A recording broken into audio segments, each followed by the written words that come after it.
এই 25 বছরে পাপগুলো কি কি করা হয়েছে, কোনো একটা পাপ বাকি আছে কিনা যা করা হয় নাই। 25 ইয়ার্সের মধ্যে অনেকেই জিনা করেছে, অনেকেই। আমি আপনাদের কথা বলছি না, এভারেজ আমি পুরো বাংলাদেশের ইয়াং জেনারেশনের কথা বলছি। 25 বছরের ইয়াং এই প্রজন্মটা, এই লেটেস্ট যে প্রজন্মটা, এদের অনেকেই জিনা করেছে, বিবাহ বহির্ভূত সম্পর্ক। এবং আমরা এখন জেনাকে অনেক সময় উস্কেও দেই, আমরা অনেক সময় এটাকে প্রমোটও করি, আমরা এটাকে ফ্যাশনও মনে করি। কারণ আমাদের ঢাকায় মানুষ বলে যে তোর গার্লফ্রেন্ড নাই, এটাই হচ্ছে ওদের কাছে অবাক করা বিষয়। সবাই ঘুরে, ঈদের দিন তুই ঘুরতে পারিস না? আমাদের ফ্যামিলির মধ্যে একজন বলতেছিল তার মেয়েকে, সবাই ঈদের দিনে বাইরে যায়, তুই যেতে পারস না? ঢাকায় এভাবে কথা বলে। তার মানে এটাই ফ্যাশন, মানে আমরা জেনাকে উস্কেও দিচ্ছি। তার মানে 25 বছরে আমরা অনেকে জেনাও করেছি। মাদকের সাথে সম্পৃক্ত কত পার্সেন্ট ইয়াং জেনারেশনে আমাদের দেশে? ক্যালকুলেট করেন, আপনি গুগল করেন, দেখেন কত পার্সেন্ট আমাদের দেশে মাদক সেবন করে। ইভেন এখন কিশোর গ্যাং বের হয়েছে, কিশোর গ্যাংয়ে অনেক যুবকরা যায়, অনেকে রাস্তাঘাটে মারামারি করে, অনেকে পলিটিক্যাল দলাদলির মধ্যেও আছেন অনেকেই, এবং এখানে ভাই ভাইয়ের রক্ত ঝরাই আমরা। উভয় মুসলিম, কিন্তু উভয় মুসলিম, জুমার দিন একসাথে নামাজ পড়ে। তাহলে এটা কোন দর্শন যেটা আমার ভাইকে শত্রু বানিয়ে দিল, আর পশ্চিমারা গাছের আড়ালে বসে বসে হাসছে? কারণ এই দর্শনগুলো তো ওরাই দিয়েছে। তো 25 বছরের পাপগুলো একটু ক্যালকুলেট করি। প্রিয় দিনী বোন, একটু হিসাব করবেন যে 25 বছর আপনি কতদিন পর্দা করেছেন, কত 25,000 মানুষ আপনার চেহারা দেখেছে কিনা, এই 25 বছরে কত হাজার মানুষ আপনার চেহারা দেখেছে। আর ছেলেরা আপনাকে দেখলে কখনো চেহারা সুরত দেখে না। বেগানা নারীর দিকে একটা ছেলে যখন তাকায় এবং সেক্সুয়াল ডিজায়ার নিয়ে তাকায়, তখন সে চোখ দিয়ে তাকে রেপ করে। ভেরি সরি টু সে যে আপনি প্রচুর চোখ দিয়ে রেপড হয়েছেন প্রিয় দিনী বোন। অনেকেই আপনাকে চোখ দিয়ে রেপ করেছে, আপনি বুঝতেই পারেন নাই। তো এই 25 ইয়ার্স আমরা অনেক কিছুই করেছি, অনেক কিছুই করি নাই। এখন একটু আজকে সাদা একটা কাগজ নিয়ে আমরা একটা হিসাব করব যে আমরা 25 বছরে কী কী করেছি, কী কী করি নাই, কী কী পাপ করেছি, কী কী করি নাই, কী কী পুণ্য করেছি, কী কী করি নাই। আমি আগে মনে করতাম যে একটা খালেস তওবা ইনশাআল্লাহ আল্লাহ পাক সব মাফ করে দিবেন। আসলে আল্লাহ পাক মাফ করেই দিবেন, কিন্তু ভিতর থেকে স্যাটিসফাই হতে পারবেন না আপনি। এখন যদি আপনি এখান থেকে আমার এই লেকচারটা শুনে আল্লাহর ওলি হয়ে যান এবং আপনি বড় মুহাদ্দিস, মুফতি, দিনের বড় দায়ী ইলাল্লাহ, বড় পলিটিশিয়ান, বড় ইঞ্জিনিয়ার, মানে যারা ওয়ার্ল্ডকে ইসলাম স্ট্যাবলিশমেন্টের দিকে নেতৃত্ব দিচ্ছেন, এমনও মানুষ যদি আপনি হয়ে যান, আপনি এই 25 বছরের ঋণটা শোধ করতে পারবেন না।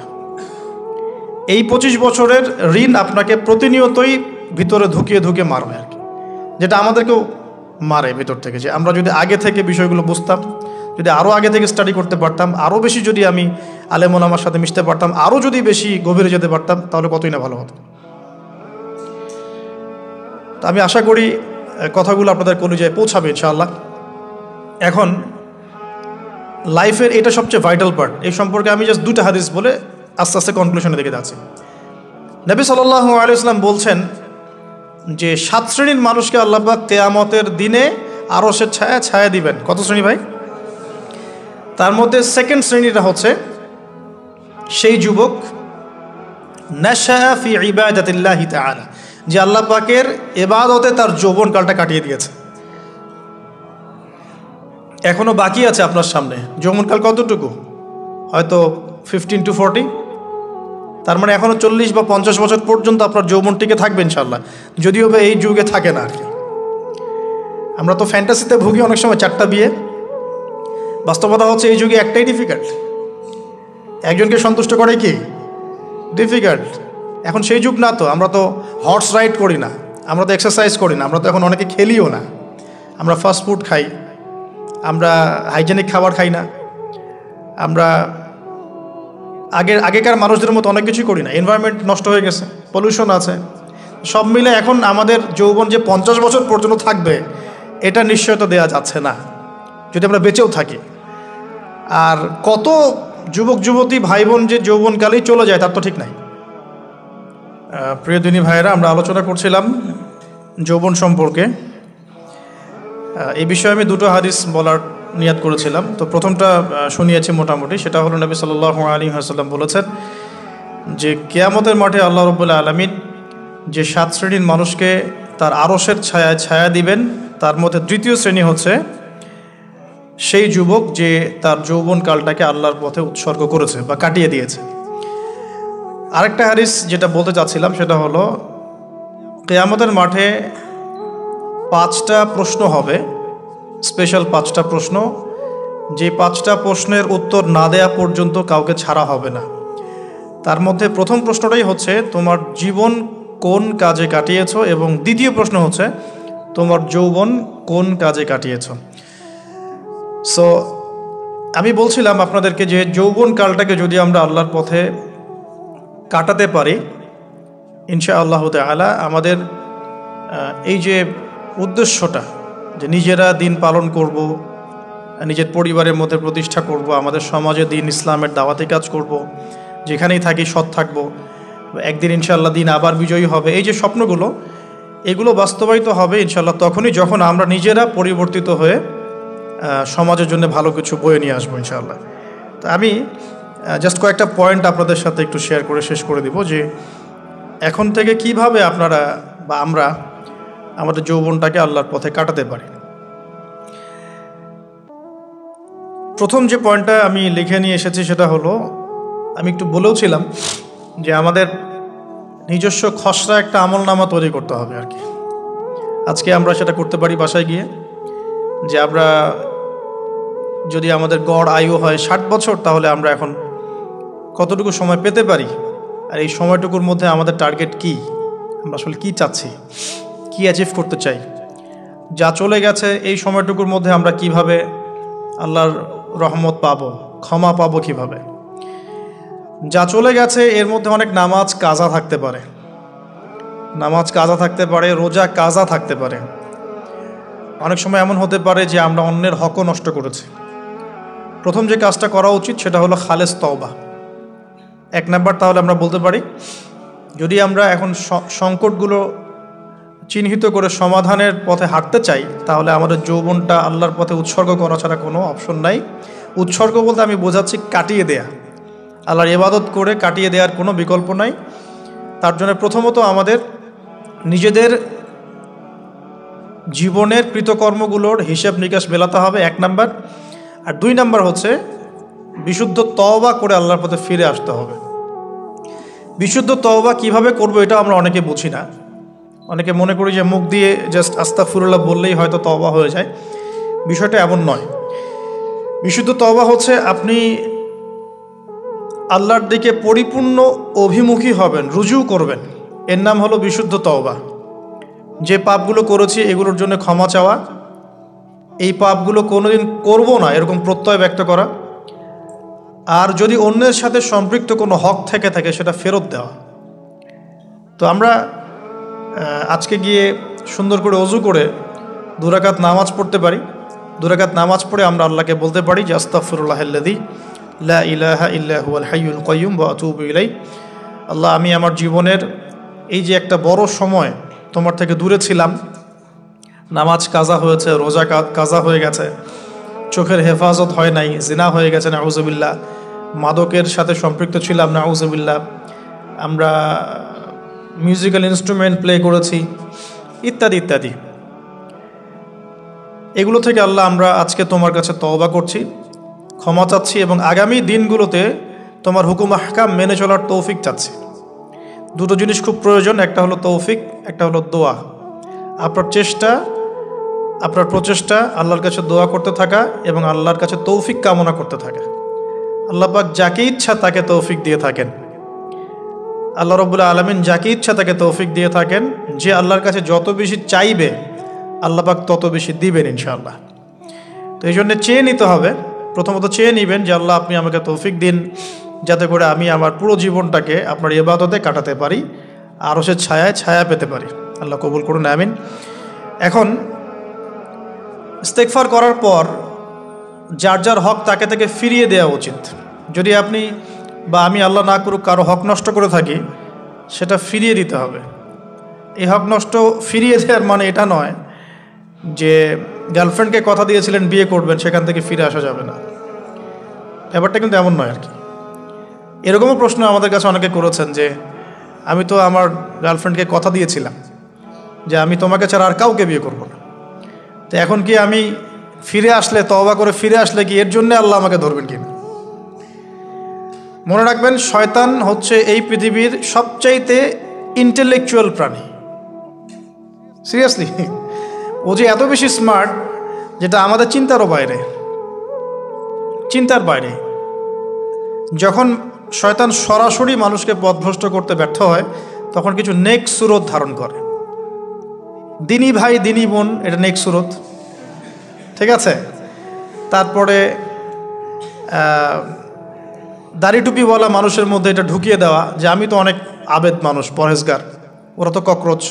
দেখবেন বেশি না, 1 মাস যদি কেউ নামাজ পড়ে, 1 মাসে 10টা বই পড়াশোনা করে, ইসলাম সম্পর্কে একটু ঘাটাঘাটি করা শুরু করে, অন্যদের সাথে কথা বলার ক্ষেত্রে তার যে বডি ল্যাঙ্গুয়েজ, এটা খেয়াল করবেন। শয়তান কিন্তু অনেক স্মার্ট, এভাবে শয়তান অনেকভাবে মানুষকে প্রতারিত করতে পারে। সো শয়তানের নেক্সট শুরুতে ধোকায় পা দিবেন না। আল্লাহ পাক আমাদের সবাইকে হেফাজত করুন, আমিন। খুব ভালো একটা কাজ করছি মনে করেন, একটা বড় প্রজেক্ট করছি সারা বাংলাদেশ ব্যাপী, একটু মনের মধ্যে ঢুকিয়ে দিল যে মানুষ তো দেখুক, মানুষ ভালো বলুক, যথেষ্ট আমল ধ্বংস হওয়ার জন্য। এতটুকু যথেষ্ট আমল ধ্বংস হয়ে যাওয়ার জন্য। আল্লাহ মাফ করুক আমাদেরকে। তো প্রথমে প্রিয় ভাই, তওবা করে ফিরে আসা, যার যার হক তাকে তাকে ফেরত দিয়ে দেওয়া। এরপরের সবচাইতে ইম্পর্ট্যান্ট জায়গাটাই হচ্ছে ইলম অর্জন করা। যেখানে আছেন সেখানেই থাকবেন, মানে যে যে প্রতিষ্ঠানে যে সাবজেক্টে পড়ছেন, এখন আপনাদের প্রায় জীবনের 20টা বছর চলে গেছে।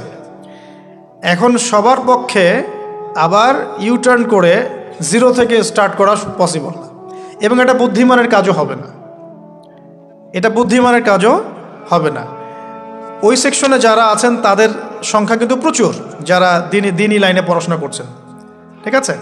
আল্লাহ চাইলে তাদের মধ্য থেকেই ইনশাআল্লাহ এমন অনেক বড় বড় মুফতি, মুহাদ্দিস, ইমাম তৈরি হবেন, যারা ধর্মীয় অঙ্গনে নেতৃত্ব দিবেন ইনশাআল্লাহ। আর যদি দেখা যায় তারা তাদের দায়িত্ব পালন না করেন, তখন আল্লাহ পাক জেনারেল থেকে মানুষ উঠায় নিয়ে আসবেন। এটা আল্লাহ পাকের কৌশল, আল্লাহ পাক করতে পারেন। এখন আপনি কি করবেন? যেহেতু আপনারা 20-25 বছর পার করে আসছেন, যে সাবজেক্টে পড়ছেন কন্টিনিউ করতে থাকবেন। যদি এনভায়রনমেন্ট থাকে ফ্রি মিক্সিংয়ের, এখানে আপনি আপনার চোখকে হেফাজত করার চেষ্টা করবেন সর্বোচ্চ। এ ব্যাপারে আমি একটা বই সাজেস্ট করি, এই বইটা পড়লে ইনশাআল্লাহ আপনার অন্তরের মধ্যে এই বিষয়গুলো কমে আসবে ইনশাআল্লাহ। সেটা হলো তাসকিয়া, ও আরেক নামে এসেছে, সেটা হলো তাসাউফ ও আত্মশুদ্ধি।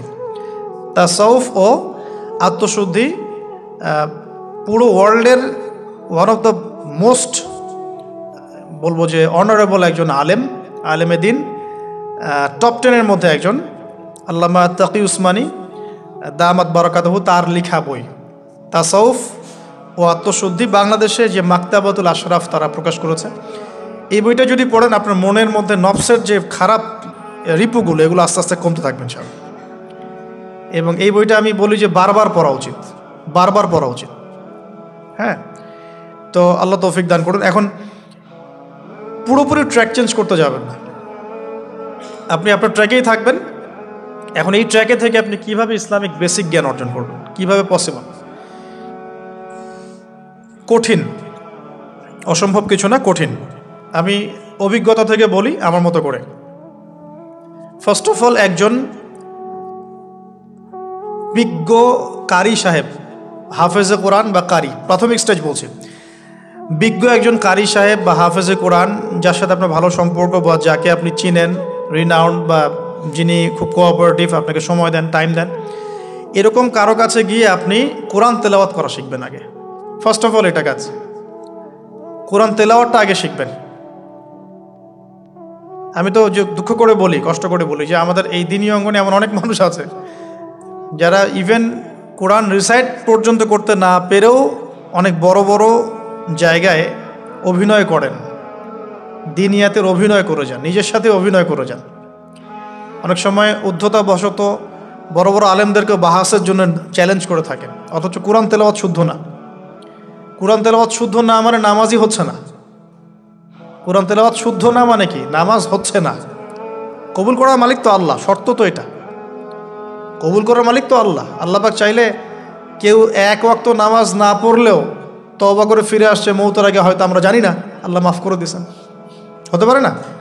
এটা তো শর্ত, কোরআন তেলাওয়াত তাজবিরের সাথে শিখতে হবে।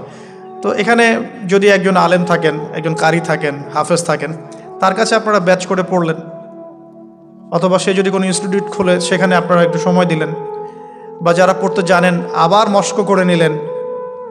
ফজরের পর 1 ঘন্টা, সপ্তাহে 3 দিন, 3 মাস এনাফ। ফজরের পর 1 ঘন্টা, সপ্তাহে 3 দিন, আপনার 2 থেকে 3 মাস যথেষ্ট। কোরআন তেলাওয়াত আপনি শিখে ফেলবেন ইনশাআল্লাহ। এটা প্রথম কাজ। এটা না করে পরের কাজগুলো আসলে পসিবল না। এগুলো সব জাতামাতা কাজ হয়ে থাকবে, এগুলো মানে পূর্ণতা পাবে না। প্রথম কাজটাই কোরআন তেলাওয়াত শেখা। এরপরে আপনার অনেকে তাবলিগ জামাতে সময় দেন, সময় দিবেন। অনেকে দেখা যায় যে বাসায় দিনই বই পুস্তক পড়েন, এগুলো পড়বেন, ঠিক আছে। অনেকে হাদিসের বইয়ের যে অনুবাদগুলো হয়েছে এগুলো পড়বেন, সমস্যা নেই। কিন্তু কোরআন তেলাওয়াত অবশ্যই শিখবেন।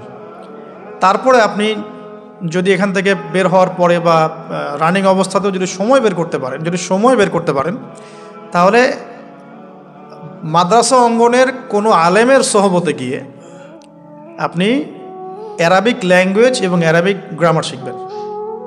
ওটা আপনার শেখার লেসন 2, কোরআনের পর এটা শেখার লেসন 2।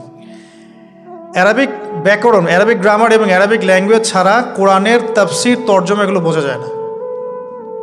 যে যাই বলুক, এটাই ফুল স্টপ কথা।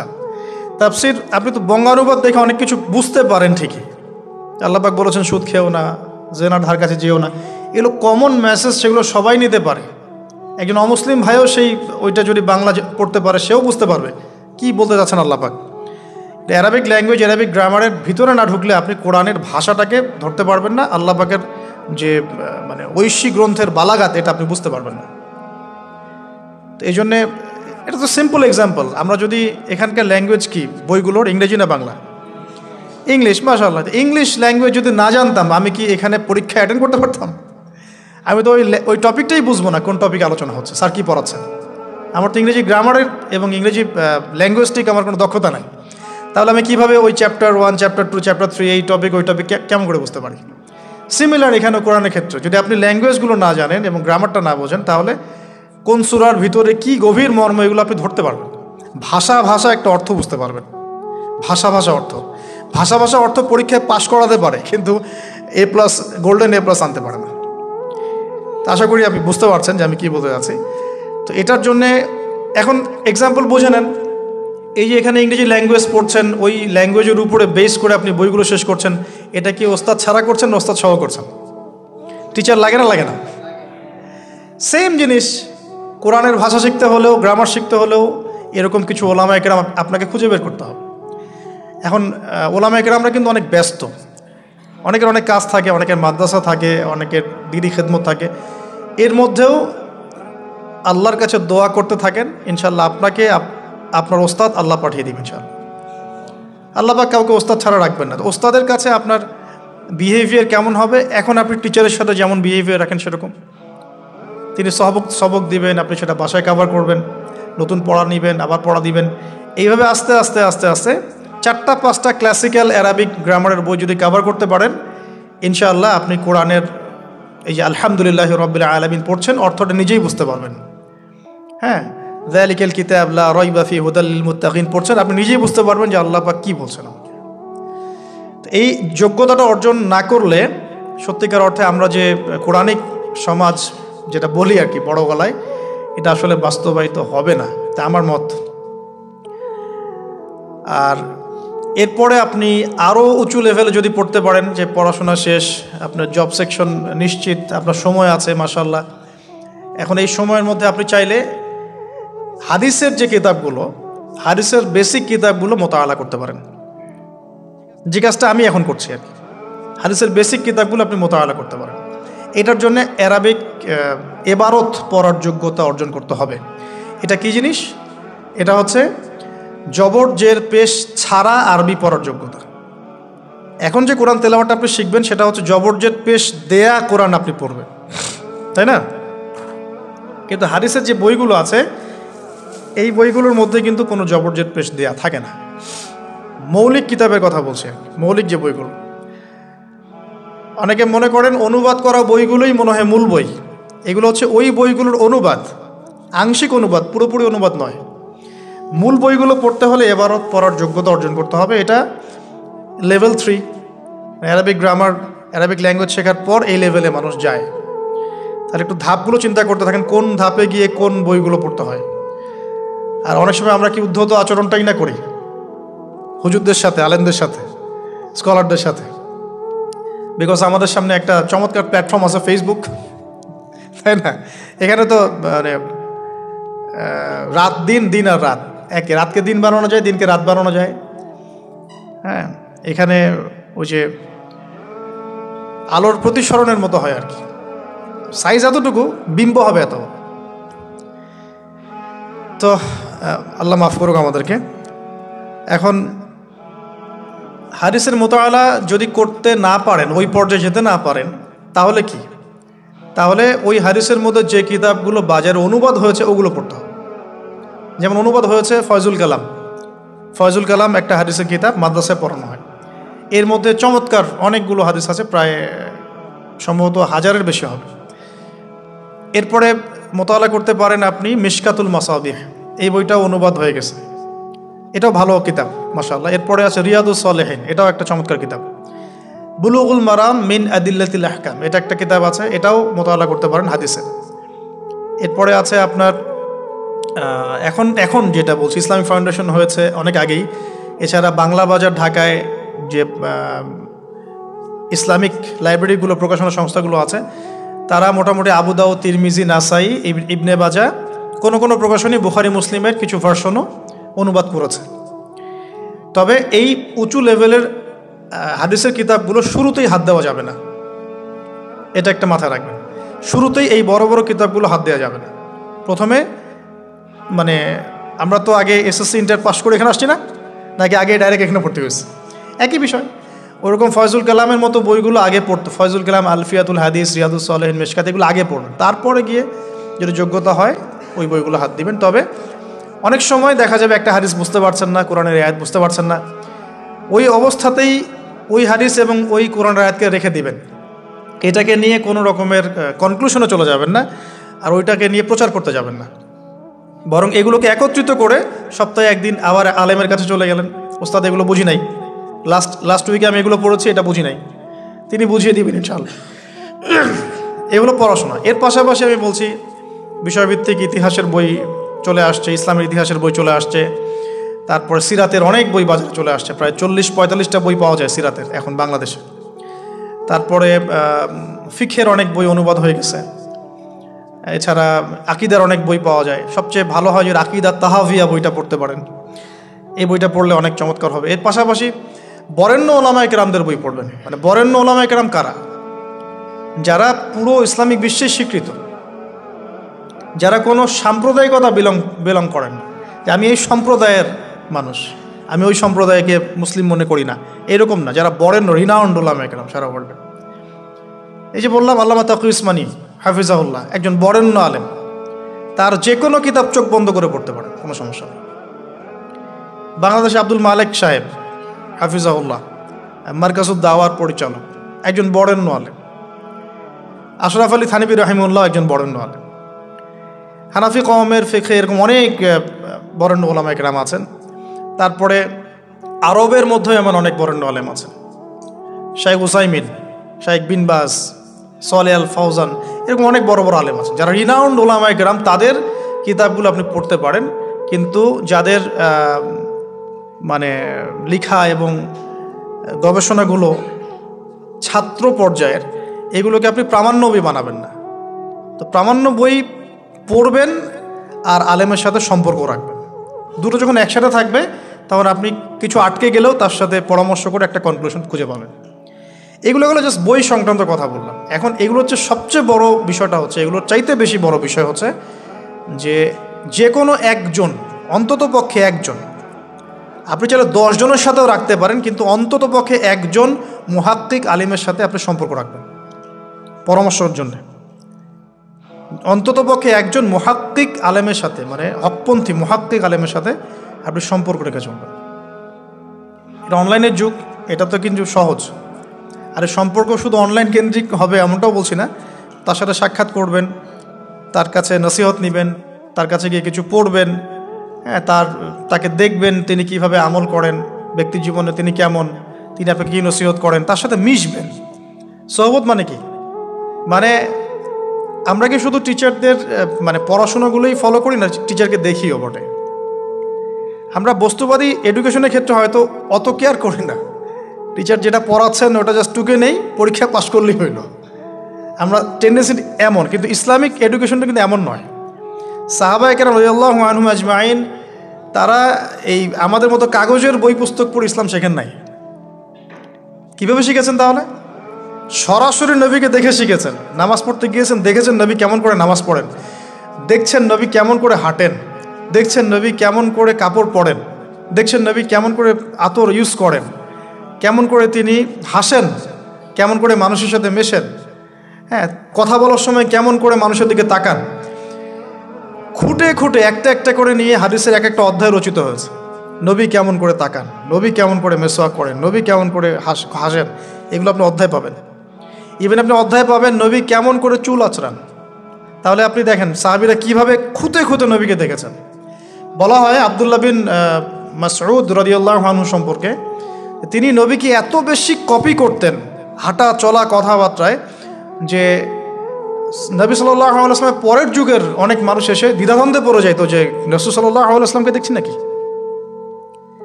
এমনভাবে কপি করতেন, এমনভাবে। সো এখানে আমি সোহবতের বিষয়টা বোঝাতে যাচ্ছি যে কোনো অন্ততপক্ষে একজন মুহাক্কিক আলেমের সাথে সম্পর্ক রাখবেন, অন্তত একজন। আপনি চাইলে 10 জন 20 জন 50 জনের সাথে রাখতে পারেন, অন্ততপক্ষে একজন যাকে দেখে আপনি শিখবেন, আপনার স্টাডিগুলোকে আপনি যেটা সমস্যা ফেস করছেন সেগুলোকে তার সামনে পেশ করতে পারেন। এটা আমি খুঁজে দিব না আপনাদেরকে, নাম বলেও দিব না, আমি কার কার সাথে সম্পর্ক রেখে চলি এটা আমি বলবো না, এটা আপনাকে খুঁজে বের করতে হবে। তবে এখানে আমি একটা কথা বলে দিব যে যেহেতু আমরা সব সাধারণ মানুষ, আমরা তো কেউ স্কলার নই, এখানে আমরা কেউ মানে যেটা বলি যে মুজতাহিদ, ইজতেহাদ করার যোগ্যতা রাখি না আমরা এখানে কেউ। সেক্ষেত্রে অবশ্যই আমাদেরকে পূর্বসূরি ওলামায়ে কেরামদেরকে ফলো করতেই হবে, কারণ কোরআন সুন্নাহ নতুন করে গবেষণা করে আপনি তো সব মাসআলা বের করতে পারবেন না। এই কারণে আমাদেরকে মাযহাব মানতে হয়, এটা খারাপ কিছুই না।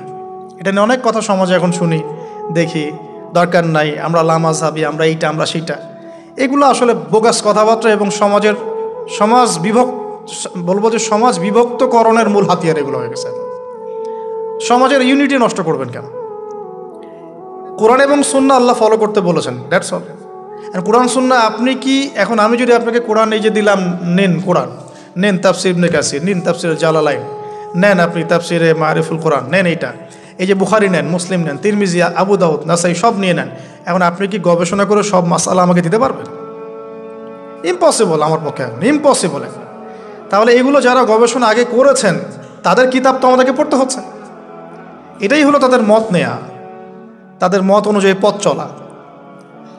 তো এই জিনিসগুলো নিয়ে যারা বাড়াবাড়ি করছে এটা খুবই দুঃখজনক। অবশ্যই কোরআন সুন্নাহকে ফলো করতে হলে আমাদেরকে হকপন্থী উলামায়ে কেরামের সোহবতে যেতেই হবে। তাদের বইপত্র, লেকচার, তাদের নসিহত, তাদের ফিকহের কিতাব এগুলো আমাদের ঘাটতে হবে। আদারওয়াইজ আমরা সরাসরি কোরআন সুন্নাহর দাবি করলেও মানতে পারবো না, সরাসরি কোরআন সুন্নাহ মানিয়ে দাবি করলেও মানতে পারবো না, বিকজ আমি তো কোরআন সুন্নাহর সব জ্ঞান রাখি না। ক্রিপ্টোকারেন্সি হালাল না হারাম আমি যদি আপনাকে এখন প্রশ্ন থ্রো করে দিই, নেন সব বই দিয়ে দিলাম কোরআন সুন্নাহর, আপনি কি ঘেটে আমাকে অ্যান্সার দিতে পারবেন? তাহলে এটা ঘাটবে কারা? যারা এটা ঘাটার যোগ্যতা রাখে। তারা ঘেটে যখন একটা প্যানেল করে একটা ফতোয়া যখন আসবে যে না এটাই, তখন আমরা সেটাকে ফলো করব, দ্যাটস অল। এই জিনিসটা রাসূল সাল্লাল্লাহু আলাইহি ওয়াসাল্লামের যুগেও ছিল, সাহাবীদের যুগেও ছিল, তাবেঈনদের যুগেও ছিল, এটা আস্তে আস্তে চলে আসছে এই পর্যন্ত। তো এখানে ক্লাসিক্যাল যে ইসলাম চলছে এখানে থাকলে আপনার বিভ্রান্ত হওয়ার কোনো চান্স নাই। কিন্তু এর আশপাশে ব্যাঙের ছাতার মতো অনেক মতাদর্শ এসেছে এখন, নতুন নতুন অনেক। এগুলোতে পা দিলে নেক্সট শুরুতে ধোকা খাবেন শয়তানের মতো। ওই যে বললাম শয়তান নেক্সট শুরুতে ধোকা দেয়, মনে হবে যে আমি তো সরাসরি কোরআন সুন্নাহ ফলো করি, আদতে আপনি কোরআন সুন্নাহই ফলো করছেন না। আদতে আপনি কোরআন সুন্নাহর কিছুই ফলো করতে পারবেন না, ফলো করলেও আংশিক পারবেন, আংশিকটা পারবেন না। একটা মাসআলা মনে করেন, একটু বলেন এই জায়গায়, একটা মাসআলা মনে করেন এসেছে যে আমরা বর্তমান অর্থ ব্যবস্থায় বর্তমান অর্থ ব্যবস্থায় আমরা কিভাবে আমাদের ব্যাংকিং সিস্টেমটা সাজাবো। ধরেন একটা মাসালা এসেছে, এখন এই বিষয়ে যদি আমরা ইকোনমিক্সের উপর দক্ষ ওলামায়ে কেরামদের শরণাপন্ন না হই, আমরা কি অ্যান্সার নিতে পারবো? আমি কি পারবো উত্তর দিতে? আপনি কি পারবেন?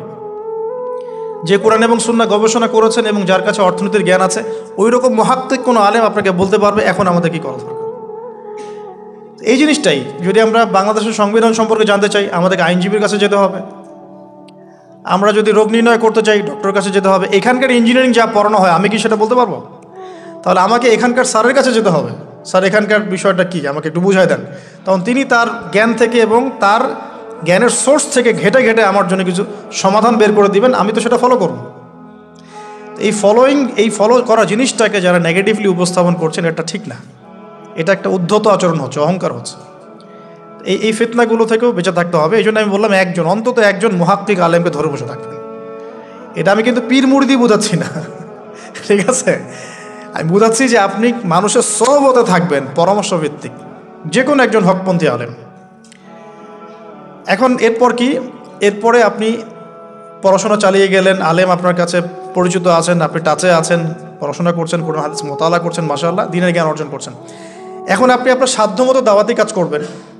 যতটুকু দাওয়া আপনার দেওয়ার যোগ্যতা আপনি অর্জন করেছেন বা পারছেন, অতটুকু ছোট ছোট করে 5 মিনিট 10 মিনিট, একটা হাদিস 2টা হাদিস, এভাবে মানুষের মধ্যে ইসলামটাকে প্রচার করতে থাকেন ইনশাআল্লাহ। তবে যে বিষয়গুলো নিয়ে সমাজে ইখতিলাফ দ্বন্দ্ব দেখা যায়, এগুলো নিয়ে আপনি কথা বলতে চান, এগুলোর কোনো সমাধান নাই। মানে এগুলো কখনো শেষ হবে এমনটা মনে হচ্ছে না। ইলা ইয়াউমিল কিয়ামা, কিয়ামত পর্যন্ত এগুলো শেষ হবে এমনটা বোঝা যাচ্ছে না। এই জন্য আমরা এখানে আগুন আর উস্কে দেওয়ার দরকার নাই। আপনি আপনার কাছে যেটা ভালো লাগে ওই মানহাজ, ওই মাযহাবটা ফলো করতে থাকেন ইনশাআল্লাহ। সাহাবীর যুগ থেকে এরকম ইখতিলাফ কিন্তু ছিল, তাই বলে কেউ কাউকে তারা এরকম তুই কাফের হয়ে গেছিস এরকম কখনো কথা কেউ বলে নাই, যেটা আমাদের পান থেকে চুন খসলে মানুষ বলে দেয়। তো এরকম জায়গায় যায় না, এটা তাস্কিয়া নষ্ট হয়ে যাবে, আপনার মনের তাস্কিয়া নষ্ট হয়ে যাবে। এখন এরপরে আপনি বা আমি আমাদের কর্মক্ষেত্রটা সাজাবো। যেহেতু আমাদের এখন মাশাআল্লাহ পড়াশোনা হচ্ছে, আলেমদের সাথে আমরা সম্পর্ক রাখছি, শেষ করছি, একটু ধৈর্য ধরেন। কর্মক্ষেত্রটা আমরা সাজাবো। এখন আপনারা বের হয়ে যাবেন, জবে চলে যাবেন, মাশাআল্লাহ। এখানে কি, এখানে এমন একটা বিষয় খুঁজে নেওয়ার চেষ্টা করেন যে আপনার যাতে দুনিয়ার আর্নিংসটাও চলে আসে এবং পরকালেরও কাজ হয়। এক্সাম্পল দিচ্ছি আমি একটা, ধরেন যে আমার 4-5টা মাদ্রাসা আছে, কথার কথা, আমি বিভিন্ন মাদ্রাসায় পড়াই। এখানে কি হচ্ছে, আমি ইলম শিক্ষা দিচ্ছি, আমার নিজের চর্চা থাকছে, আমি সেখান থেকে কিছু হালকা পাতলা কিছু বেতনও পাচ্ছি, আমার পরিবার চলে যাচ্ছে। তো পুরো লাইফের পুরো কাজগুলোই কিন্তু তখন দিন কেন্দ্রিক হয়ে গেল, তাহলে সে বেশি লাভবান হলো। এখন আপনাদেরকে এরকম সুযোগ বের করতে হবে যে আপনারা এমন এমন কিছু ক্ষেত্রে যাবেন যেখানে ওই কাজটাই ইবাদত বলে কাউন্ট হবে। টাফ কিন্তু ইম্পসিবল না। বা যদি এমন জব নাও পাওয়া যায়, আপনি হালাল কোনো বৈধ জবে থাকলেন, আপনার রিজিকের একটা অংশ থেকে আল্লাহর পথে সদকা করলেন। আল্লাহ পাক এর বেশি কিছু আপনার কাছে চাচ্ছেন না। জাকাত ফরজ হয়ে গেলে জাকাত দিলেন, নফল দান সদকা করলেন, এতটুকু আপনার পরিবারের পেছনে খরচ করলেন, আল্লাহর হক আদায় করলেন, জনগণের আমরা যেটা বলি মানুষের হক সেটা আদায় করলেন। এরপরে আপনার আসবে বিয়ে শাদীর ব্যাপার স্যাপার। বিয়ে শাদীর ব্যাপার স্যাপার আগে আনলাম না কেন? কারণ ওই আত্মনির্ভরশীল না হলে তো মেয়েরা আপনার কাছে আসবে না। ওটা প্রেম করতে পারে, কিন্তু বিয়ের সময় তারা খুব সচেতন। বিয়ের সময় তারা অনেক বেশি কনসিয়াস যে না, সে কি করে এটা দেখতে হবে। এবং মেয়ের বাবা মার প্রথম প্রশ্নই হবে আপনি করেন কি। আপনি সুফি মানুষ, মনে করেন আপনি হচ্ছেন কি বলবো, যে আপনি হচ্ছেন মুহাদ্দিস, আপনি মুফতি, আপনি হচ্ছেন মুফাসসিরে কোরআন, কোনো দাম নাই। মেয়ের মায়ের কাছে এটার কোনো দাম নাই, মেয়ের বাবার কাছে এগুলো কোনো সাবজেক্ট না। ইল্লা মাশাআল্লাহ, এর বাইরেও কিছু মানুষ আছেন, কমন একটা ট্রেন্ড বললাম। প্রথম কোশ্চেন তারা করবেন যে আপনার স্যালারি কত, এবং আপনার জব আছে কিনা, আপনার বাড়ি আছে কিনা, ইত্যাদি ইত্যাদি। এই জন্যই বললাম যে আগে আর্নিং সোর্সটা নিশ্চিত করে তারপরে এদিকে যান, তাহলে সম্মানটা বজায় থাকবে। আত্মসম্মান ছেলেদের একবার নষ্ট হয়ে গেলে তার ফিরে আসে না। আমরা যখন নিচের হাত হই তখন আমাদের আত্মসম্মান বলে কিছু থাকে না। আপনার আর্নিং যদি মাসে 50,000 1 লাখ টাকাও হয়, এই টাকাগুলো কিন্তু খুব বেশি বড় না এখন, কারণ এখন 1 লাখ টাকার মান আর 1 লাখ টাকা নাই, এখন ওটা 50,000 চলে আসছে। আস্তে আস্তে হয়তো আরও কমবে। যারা এগুলো বোঝেন না তারা অযথাই সমালোচনা করেন, কিন্তু আসলে ব্যাপারটা এরকমই হচ্ছে। আমি তাদের হেদায়েতের জন্য দোয়া করি।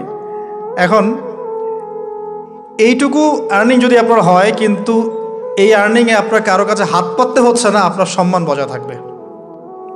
যখনই আমাদেরকে হাত পাততে হবে আমাদের সম্মানটা কমে যায়। আর যদি কেউ ভুল করে ঘর জামাই হন তাহলে তো অবস্থা খারাপ, ঠিক আছে? তো এই জন্যে আয়ের একটা অংশ নিশ্চিত করতে হবে।